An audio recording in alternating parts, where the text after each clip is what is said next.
அவன் வாசப்படி இவன் வாசப்படி, அந்த ஃபைனான்ஸ் போலாமா இந்த ஃபைனான்ஸ் போலாமா, இங்க போய் நிக்கலாமா அங்க போய் நிக்கலாமா, அவனாண்ட போலாமா இவனாண்ட போலாமா, அப்படிதான் சிந்தை வருதே தவிர கொஞ்ச நேரம் தனியா போய் ஆண்டவரோடு கூட நான் உறவாடிட்டு வரேன் அப்படின்ற எண்ணம் நமக்கு என்ன பண்றது இல்ல.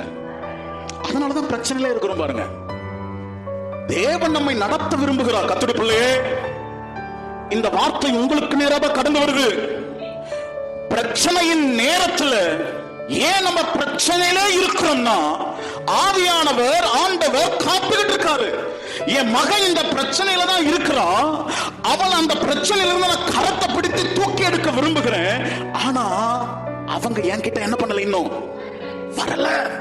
அப்போ நம்ம மேலதான் சில தப்பு இருக்கு.